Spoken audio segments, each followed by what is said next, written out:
Well, thank you, George. So I've sort of subtitled that, How to Succeed in Business and Life by Shamelessly Borrowing Other People's Best Ideas. So for sure, this is the most provocative title today, way more interesting than investing the Stacey Muirhead way, you know? So I suggest we get started, but before getting into specifics, I think everybody probably has their own view of the word cloning, but maybe we could just start so that we're setting the table here. What is your definition of cloning? Yeah, well, so first of all, Professor George, thank you for having me. Such a pleasure. And to be able to do this, our banter with Jeff is a dream for me. We never get to have enough time together, so that's great. And so on your question of cloning, I'll just take a step back. Charlie Munger talks about mental models, right? And he had a number of incredible mental models. And most mental models are well known by humanity and followed by most humans. And if you follow those models, that's fine, but it isn't going to give you an edge because your fellow humans follow the same models. Kind of like being an honest person, for example, right? And but there are a lot of models where most humans don't follow them. And the interesting thing about humans is even when you tell them that you ought to follow something, they usually will not listen to you, which is great, makes these models enduring forever. And I still don't understand why it is that humans have an aversion to cloning. What I do understand is that humans do have an aversion to cloning.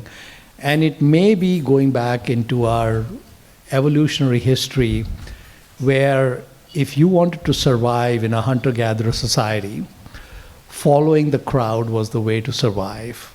Going in the opposite direction where the tribe was going when the lion came was probably not going to be good for survival. So basically we learned probably herd mentality from our evolution. So for whatever reason, most humans don't want to clone, and most humans think cloning is beneath them. And like most people want to start companies, they want to come up with something innovative. And what I found is that if you are a shameless cloner, like yours truly, it gives you a huge edge because there is so many things in the world that have already been done by great people, but the world can accommodate 3 of the same thing. And if someone's done it once, that doesn't mean there can't be 2 more versions or 3 more versions of it. So we benefit a lot by standing on the shoulders of giants. We're not going to be able to figure everything out. I cannot figure most things out. So to me, cloning is, my life would be pathetic without cloning. It's just one of our fundamental mental models is everything when I look at that I've done that has worked well has all been cloning. And if I look back at my life, there's hardly anything new that I came up with. It's just the way it is. Mm-hmm. Mm-hmm. So following on to that a little bit, in the chapter in Richer, Wiser, Happier about you, William Green made the following comment. Intelligent people are easily seduced by complexity while underestimating the importance of simple ideas that carry tremendous weight. And so I just kind of want you to add on to your earlier comments, framing that specific insight. Well, Einstein said that there were 4 levels of intellect. Smart, intelligent, genius, simple, right? So the highest level of intellect is simplicity. And I've always felt that simplicity is a huge advantage. because we can always have things straight in our head. We kind of know where we're going. If we're in a team, it's good to get the team directed in the same way. So I've always been naturally attracted to simplicity. I've also felt that when I'm making an investment, if I cannot explain the thesis of that investment in 3 sentences to a 10-year-old, there's something wrong with the investment. It's probably not going to work. And so the importance of distilling everything down to a set of very simple, basic principles is important. And I think with cloning, if you can understand what you are trying to clone, and again, boil it down to its simple essence, executing that cloning becomes easy then. Okay. So you've obviously, and you've already mentioned it, the importance of Warren Buffett and Charlie Munger as part of this whole process. I mean, you were operating TransTech when you were first exposed to Warren Buffett. So that was kind of the light bulb moment for you. Can you take us through how that unfolded and why that hit you so powerfully?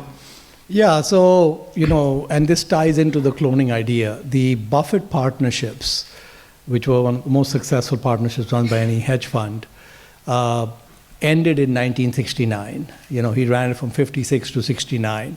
He actually shut it down in 70, but he was basically done with investing in 69. And I started Pabrai investment funds in 1999, 30 years after Buffett ended his partnerships.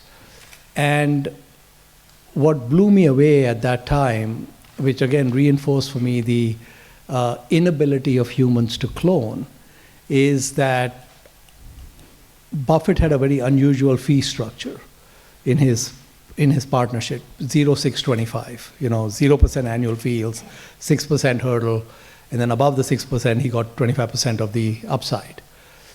And the 0-6-25 fee structure is a win-win for everyone. The investor wins, the manager wins, everyone wins. And nobody went for this win-win structure.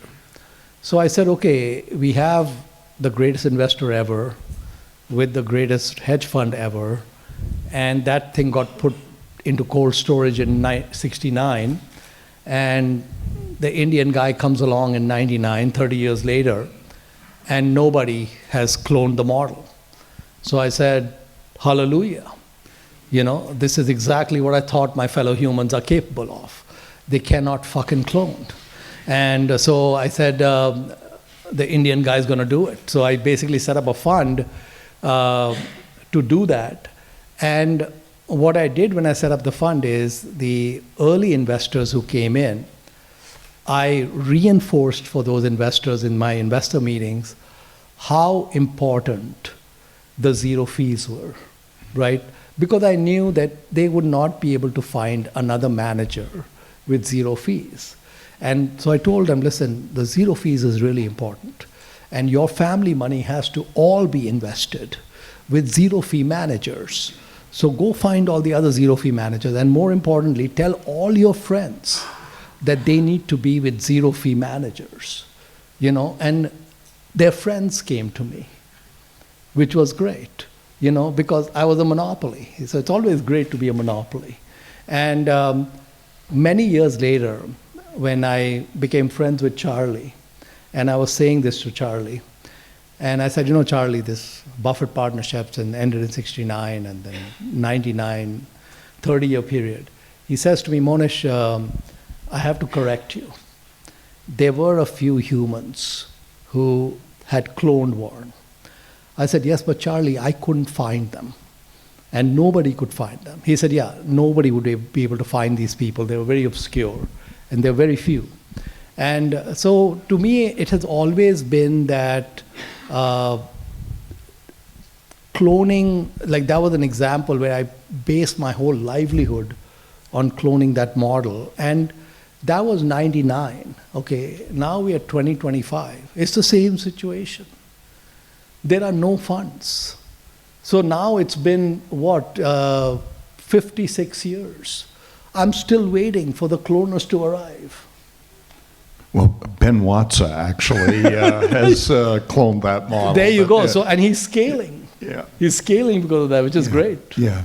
So, I mean, that's cloning of the operational or the structural model of Yeah. the Buffett partnership.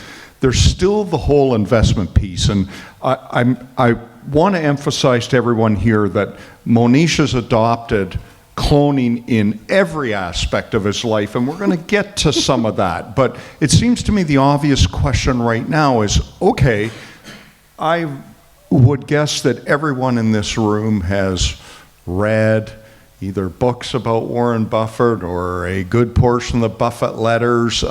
So what were the best ideas that you cloned on the investment philosophy side of Buffett and Munger? Yeah, and I think so on the investing side, the term value investing is a redundant term. All intelligent investing is value investing. There's no such thing as, anything else. So basically, really, it should just be investing. It's not value investing. On the investing side, I feel that I did a terrible job at cloning. And the reason I did a terrible job at cloning is because I overdosed on Ben Graham for the longest period, and I underdosed on Charlie Munger. And what really should have happened was the other way around, And but the thing is that when you clone, even when you clone suboptimally, you still end up in paradise, right? And so what took me the longest time to figure out, I would say that I probably figured this out maybe 7 or 8 years ago. So I've been an investor following Buffett, etc., for now 31 years. And I would say for the last more than 2 decades, for first 2 decades, in looking back, I was actually in the wilderness. Even though I'd studied everything, I was friends with these guys. I'm friends with Warren, friends with Charlie and all of that. Even with all of that, I didn't get it. And I didn't get something really simple. And the simple thing I didn't understand is that if the job is done right, your portfolio is going to be 95% one stock. And if I look at a manager whose portfolio is not 95% one stock, then I know they're not optimizing. And I also know that they don't get it, myself included, right? So why should it be 95% one stock? Well, the reason is that there are very few truly great businesses run by truly great managers. And it's almost for sure that some of those businesses, one way or another, are going to make their way into most of your portfolios. And many of those businesses made their way into my portfolio. And the problem was that Mohnish was too much of an idiot to keep them. So the key is that when you end up with a great business, with a great manager, you shut the brain off and you don't try to figure out anything optimal like intrinsic value and this and that. You just, as long as the business is doing well and the manager is good, just leave it in the portfolio. And if you do that, what's going to happen is that even if a business starts at 2% or 3% or 10% of your portfolio, it's going to end up becoming 90%. And and then, the second question that comes up is, yeah, but when you manage money, how can you be 90%, right? Well, I'm in that situation right now where I have 2 businesses in one of my funds, and they make up like close to 70% of the portfolio. And now that finally Mohnish understands the way life is supposed to work, I just told my investors that here's the situation. We are not going to be diversifying away from these businesses. We're not going to be selling these businesses because they're undervalued and they have a good businesses, good managers, so we're not going to do that. If you have concerns about this level of concentration, redeem part of all of your interest, and life will go on, right? And I also told them, if you have less than 20% of your net worth in this fund, my suggestion is leave it alone. And so now I sent this letter repeatedly to my investors. No one even called me or emailed me about it. It's like they were all immediately enlightened. I didn't get redemptions. I said, wow, what a truly gifted group. And so now at 70%, they don't seem to be losing any sleep. So why would they lose any sleep when we get to 90%? It's okay. So the question I want to ask you is, you identify an idea, a best idea that you clearly feel is worth cloning. You try it, but maybe it doesn't work for you. Have you ever had that experience as you've been moving on this continuum of trying to clone everything in your life? Most things I have done in life, cloned or uncloned, have not worked. But the thing about life is there's an asymmetry in life. And Mr. Bezos understands asymmetry better than any of us. So Amazon keeps throwing stuff against the wall with all kinds of things they try. And these bets they make are small bets. And they keep making one small bet after another, and most of these bets don't work. And so they lose 50 million, or they lose 100 million, or they lose 200 million, and they move on, right? But when it works, like AWS was one of those bets they threw against the wall. When it works, it's so asymmetric that it doesn't matter. And that's the way life is. So we have to be willing to try many things, and we don't need that many things to work if the downside of failing at what we're trying is not meaningful. And so from my point of view, when I look back, many different things I did, business-wise, etc., in life, didn't work. But there was no downside. And the ones that worked, they worked so much that it pays for another 50 of these side bets that don't work. So it's okay. I know I want to start to sort of branch out and get into some of the personal traits that you've adopted by observing others. And maybe I'd start with, I know you've been impacted by the David Hawkins book, The Hidden Power versus Force, The Hidden Determinants of Human Behavior. And I think sort of boiled down, true power stems from traits such as honesty, compassion, and a dedication to enhancing other people's lives. Can you just talk about that? Because I know for you, you used the phrase earlier about over-indexing on things. I mean, I think you would be self-proclaimed over-indexing on truthfulness, and as part of that. Would you just maybe talk through? Yeah, so we're talking personal characteristics now. David Hawkins is this weirdo new age guru with a ponytail. Used to live in Arizona, and he's passed away now. Most people who would read the book Power versus Force by him, if I recommend it to a lot of people. They either want to throw the book back at me and hope it hurts me, or they love it. No one has ever told me, it was okay. I don't get it was okay. It's either like, this is such nonsense, or amen. It's one of those two reactions I get. To me, that book had a huge impact on me. And the thesis of the book is really simple. What David Hawkins was saying is that if I lie to you, and in your conscious state you don't know I'm lying to you, in your subconscious state you do. And with most humans, there's a pipe that goes between the subconscious and the conscious, and that pipe is mostly clogged because of all that humanity has thrown at us.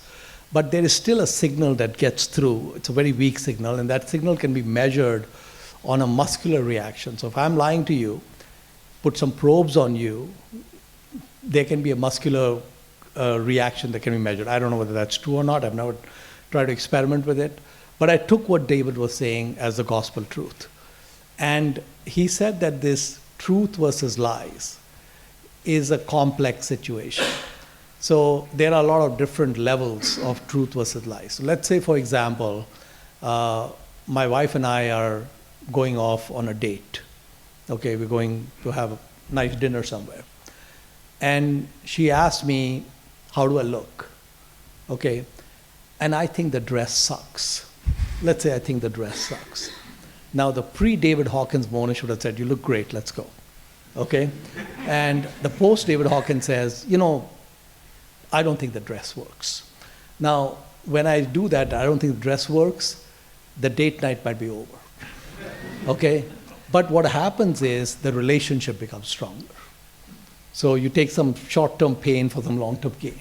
Because she knows that when I ask him, how's this or how's that, I'm getting a real answer, right? I'm not getting some whatever. So the important thing is to wipe out the white lies and wipe out the small lies. So this truth versus lies, the truth is on a log curve. So if you go to the extreme end of the log curve, you are now getting to people like Jesus and Buddha and Gandhi, and of course we're not going to get there, okay? But you go a little bit below on the log curve, and now you get to Warren Buffett and Charlie Munger and all of these guys that we can actually see and touch, right? So we may not even get there. But if you make a deliberate attempt to go as far up that log curve as you can, like what Munger says, the world does not work on contracts, it works on trust. And to be trusted is a huge advantage. And so when you start applying this principle of truth versus lies and inner scorecard, outer scorecard, and you don't just give it to the world unvarnished, and you prefer truth over diplomacy and all of that, to me that's a very powerful mental model because it gives you such a big edge in life. And so that's why I like David Hawkins. Well, you're making me feel inadequate right now. I've never done that on date night. But now, Jeff, you're going to. I'm not sure, actually. You can get there, Jeff. You can get there. It's actually important to me to ask this next question because I think what you've done is phenomenal with Dakshana Foundation. And so I'd like you, if you feel comfortable, just to share what the purpose of Dakshana is, how it came into being. But even there, you were cloning, and there were some principles of how you brought the foundation into being that were cloned ideas. But just would love to hear an update on Dakshana and some of these concepts. The Dakshana model is so far beyond my pay grade that I could never come up with it. So there is no possibility the Mohnish would have ever been able to come out. So it's a cloned model like everything else is a cloned model. And I'll explain the model in a second, but this guy in Bihar, in India, which is a very desolate place, I read an article in Business Week in 2006, and he was running this amazing model where he was a very gifted math teacher. He was identifying 30 extremely poor kids in Bihar, mostly kids of farmers and laborers who were like fourth grade educated, whatever. And he was taking them in, providing free room and board in a slum in Bihar. And 10 months later, he was getting 90% or more of them into IIT, which is the MIT of India. So the IITs in India are a pure meritocracy. So they don't have any essays, they don't have any legacies, they have no set asides for people who donate money or any of that. There is one test, and probably the hardest test in the world. And basically, your rank on that test determines whether you get in or not. 2 million kids take that test every year for about 16,000 seats. So the admit rate is less than 1%, and extremely hard to get in. And if you get rank 1 out of the 2 million, what the IITs ask you is which campus and which major. If you get rank 1, they all go to IIT Bombay Computer Science. IIT Bombay Computer Science closes by rank 80. And the IIT Bombay Computer Science undergraduate class, there is no classroom in the planet that has the brain power that is in that classroom. It's not at MIT or Stanford or any of the other elite institutions. So that's why Bill Gates said that if he had to recruit from only one school in the world, he would recruit from the IITs. Now, to get into IITs is extremely hard. But once you get in, it's pretty much free to attend because the government subsidizes it. So if you take a very poor kid and you somehow, and the coaching to get into IIT is very expensive. It's about $5,000 to $10,000 of coaching, and then after you take the coaching, there's a 1% chance that you're going to make it after spending that money. And in India, there are families that are on $2,000 a year or $1,000 a year. There's just no chance that they can even pay for the coaching. So this guy was basically making that coaching free, and he was doing that for 30 kids a year, and he was getting 90% of them in, versus the national 1% admit rate. So I went and met him, and I said, let's scale this, because this is awesome. And he said, I don't have any interest in scaling. So I said, do you mind if I clone the model? And I had to explain to him what cloning meant. And he said, this is a very good thing. You should clone it. I'll try to help you, whatever. And so I said, okay, good, we'll clone the model. So we took that model that he had, and he was doing 30 kids a year, and we are now doing 1,000 kids a year. And we spend about $3,000 for a kid to get them through this coaching with the room and board and whatever else.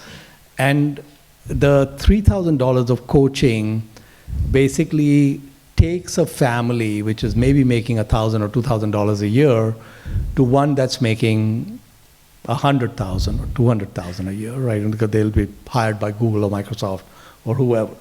And so if I were to say to anyone that, identify a random poor family, and I'll give you $5,000 and change the trajectory of that family where they're no longer poor, it basically can't be done because there are just too many, but a great brain and a very impressive, brilliant brain is coming to us for free. And it's not developed, but we can develop it. And so there are two systems that we rely on to make Dakshina work. There's the IIT system, which is free. So once we get somebody trained, somebody else pays for it. And then there's the JNV, which is the magnet school system from which we pull the kids, which is also free. And so these two systems collectively spend about close to $250,000 on a single kid.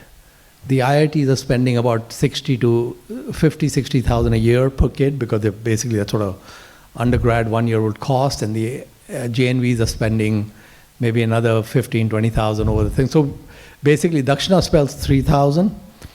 The government does a, 60 to 1 or 70 to 1 subsidy, thank you, the government of India, and makes us look great.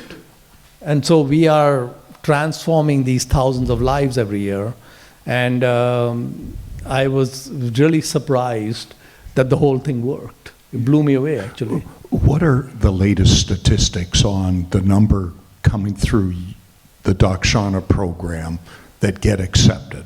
Well, the latest numbers actually are even better than what I had ever imagined. So even more difficult than the IITs to get into India is the All India Institute of Medical Sciences, the med school, which is like the Harvard Med School of India. The admit rate on the AIMS admissions is 0.1%. So it's not even 1% like the IIT, it's 0.1%. 25% of our kids that we have now a medical part that we also do are going to AIMS. It's a 25% hit rate, which is extremely high. The ones who don't make it to AIMS get to other government medical colleges. But the 25% blew me away. I mean, that's unheard of. It's a 250x higher rate than the general population. And those doctors coming out of AIMS, those are some of the best doctors in the world. Deepak Chopra, for example, is an AIMS alum, and a lot of the many of the top U.S. doctors, etc., from AIMS. So, Listen, I think that's amazing, and so I'll tie it back to your inner scorecard. And I know you're humble, but on your inner scorecard, this must give you a lot of personal satisfaction what you've done. When I first started Dakshina in like 2006, 2007, I had a very lofty goal that whenever I passed away, people would not remember at all that I was an investor, but they would remember that I had something to do with Dakshina. And I still think I have like 3-4 decades to go. I have about like 30 years to go actually. And it's there, it's already there in many ways. It's really, and my daughter, she's got the Dakshina logo tattooed on her back. Highest accomplishment for a dad. Couldn't imagine that. It just blew me away when I saw that. I'm not a big tattoo fan, but I was okay with that. When have you booked your appointment? I'm sorry? When have you booked your appointment? Not there yet. I know we're starting to get tight on time before we go to a Q&A. So I have kind of 2 more quick questions. I know one of your favorite quotes is, all of humanity's problems stem from man's inability to sit quietly in a room alone. That's Pascal. Just talk to me about that. I was just going to tell you I'm not capable of coming up with that quote. But yeah, that was Pascal, and I just edited it to say all investment manager misery stem from their inability to sit quietly in a room alone and do nothing. So basically, the single biggest issue we face is activity. Yeah. And what we have to get really good at, which is what took me so long, is we have to become really good at watching paint dry and enjoying the process of watching paint dry.